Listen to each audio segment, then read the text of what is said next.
मेरे प्यारे बच्चों, लाइव भगवान में आपका स्वागत है। आध्यात्म से आपका मेटावर्स कनेक्शन।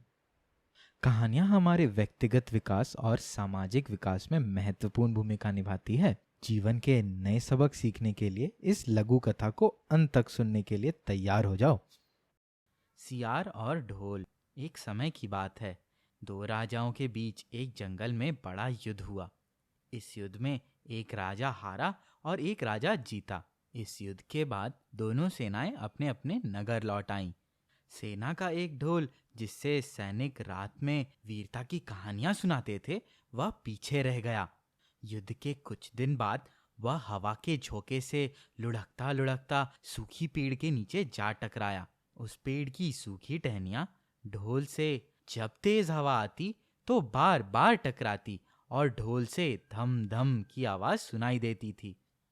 उस जगह पर एक सियार हमेशा घूमता था। सियार ने उस ढोल की आवाज सुनी और डर गया।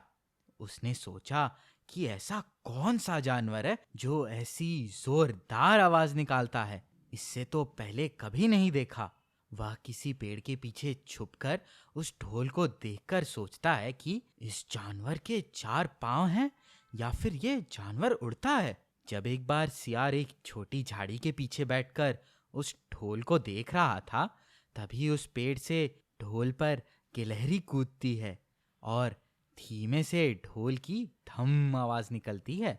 वह गिलहरी उस ढोल पर बैठकर दाना कुतर रही थी। सियार ने धीमे से अपने आप को कहा, ओह, ये जानवर तो कोई भयानक जानवर नहीं, इससे तो मुझे नहीं डरना चाहिए। सियार धीरे धीरे उस ढोल के पास गया और उसे सूंघने लगा। उस ढोल के न ही तो पैर दिखाई दे रहे थे और न ही कोई सर। तभी अचानक हवा का एक झोंका आया और पेड़ की टहनी उस ढोल से जा टकराई। धम की आवाज होते ही सियार पीछे कूद पड़ा। सियार बोला, अब समझ आया, वो भयानक जीव तो इस खोल के अंदर है, यह तो सिर्फ उसकी बाहरी खोल है।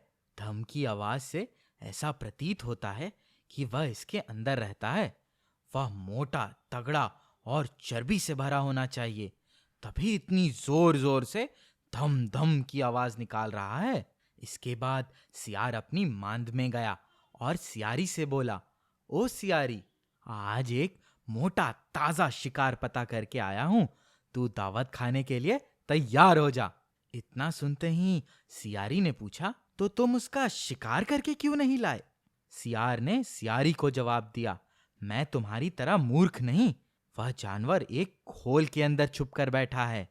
वह खोल ऐसा है कि उसमें दोनों तरफ सूखी चमड़ी के दरवाजे बने हुए हैं। यदि मैं एक तरफ से उसका शिकार करने की कोशिश करता तो वह दूसरी तरफ से भाग नहीं जाता।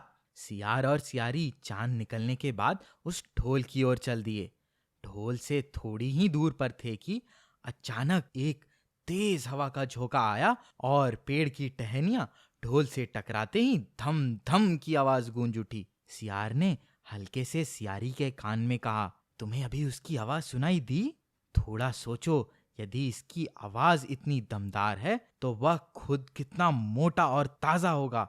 दोनों ढोल के पास जाकर उसे सीधा करके एक तरफ सियार और दूसरी तरफ सियारी बैठ गए और फिर दोनों ने उस चमड़े को अपने दांत से फाड़ना शुरू कर दिया। जैसे ही चमड़ा फटने लगा तो सियार बोला, सावधान रहना, हमें एक साथ ही दोनों तरफ से हाथ डालकर शिकार को पकड़ना है। फिर दोनों एक साथ हाथ डालकर ढोल के अंदर टटोलने लगे। ढोल के भीतर कुछ नहीं था, दोनों को सिर्फ खुद के हाथ ही पकड़ में आए। दोनों ने एक साथ चिल्लाया और कहा, यहाँ तो कुछ नहीं है।